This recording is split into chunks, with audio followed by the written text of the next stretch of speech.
Donc vous allez là, donc ce document, il est nécessaire que vous l'ayez de façon la plus précise possible, de façon à ce que nous, on puisse faire l'étude et définir le produit. Parce que le produit, la définition de la puissance du produit va se faire chez nous, on a un service dédié, en fonction des données que vous allez nous donner.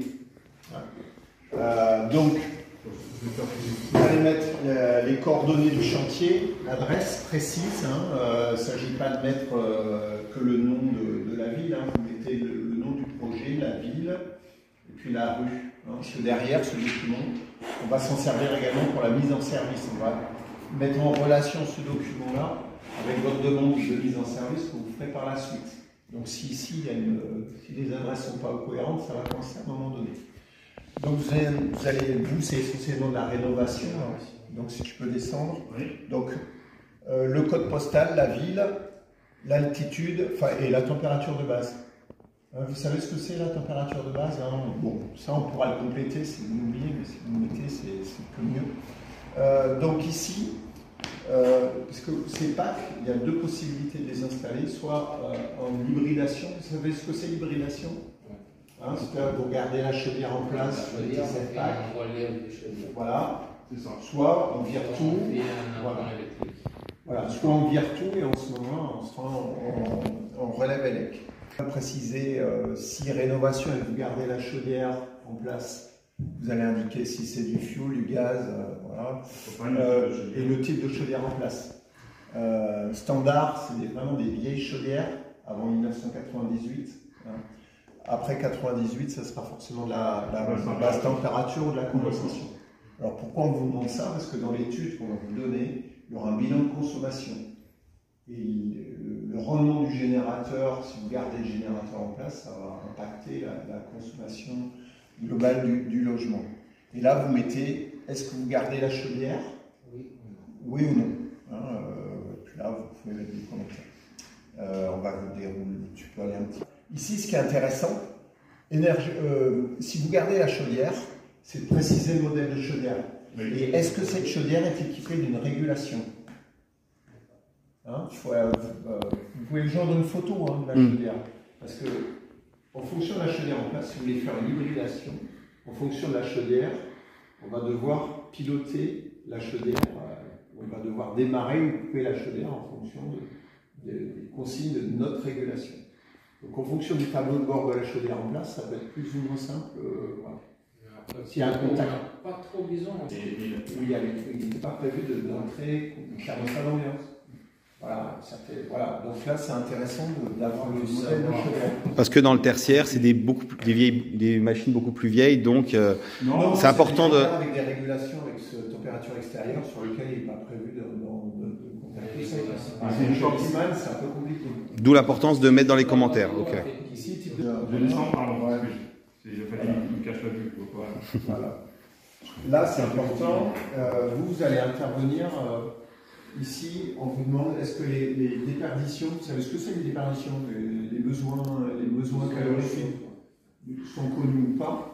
Vous pouvez intervenir, par exemple, suite à une visite de bureau d'études qui a défini les déperditions du bâtiment. Nous on fait la prévisite. Donc c'est connu, non. Et là, donc là, vous cocherez à déterminer. Donc nous, on va vous faire une préétude et on va calculer. On peut faire une estimation des déperditions si vous complétez ça. Mais c'est pas comme un bureau d'études, on ne s'engagera pas. Enfin, c'est ça qu'il faut préciser. Alors, donc là, vous allez préciser la surface, la hauteur, la température ambiante souhaitée, 19, 20. Est-ce que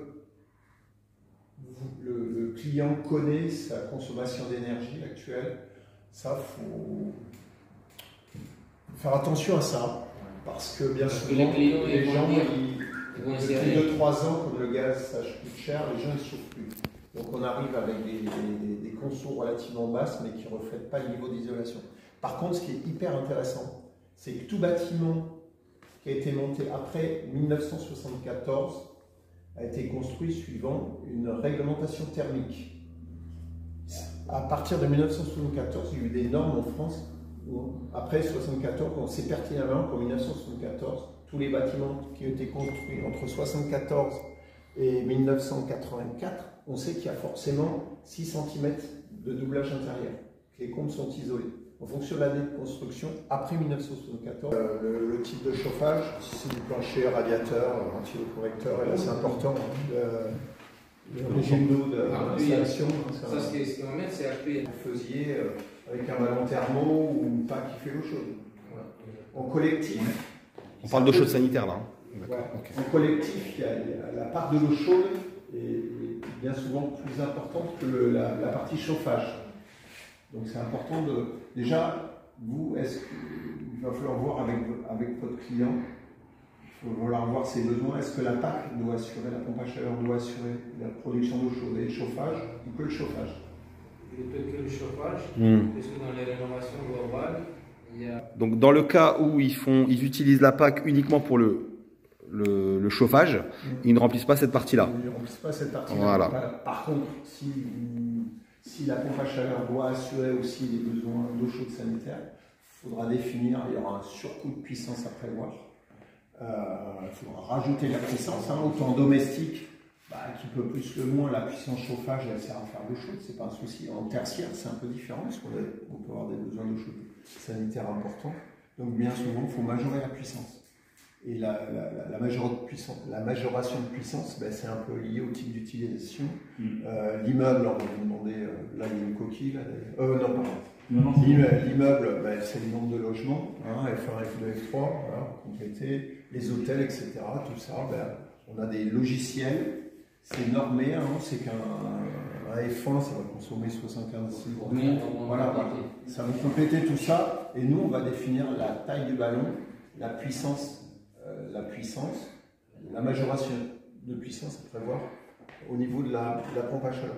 Alors il y a quelque chose d'important, c'est que dans le bouclage, ça bouffe énormément d'énergie. Voilà. Chaleur quand on a les... Voilà. Donc ça, il faut mettre... Donc après, on continue. Ici, est-ce que, vous voyez, est-ce qu'on met une solution hybride? Donc est-ce qu'on garde la chaudière en place ou est-ce qu'on met qu'une PAC qu'on lève avec? Voilà, vous cochez ça. Chauffage eau chaude, on en a parlé tout à l'heure, où la PAC peut assurer que l'eau chaude sanitaire.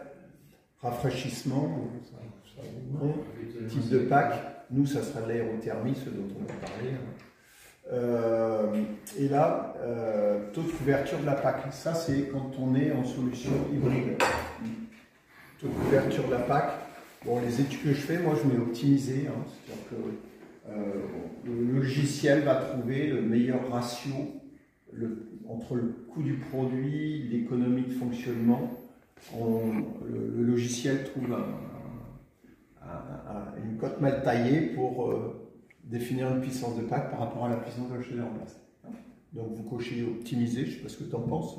Oui, c'est bien, parce que là, ce que le client il peut vous dire bien souvent, il va vouloir un taux de couverture de dingue au niveau de la PAC, c'est que la chaudière elle tourne quasiment pas, ce qui est une connerie.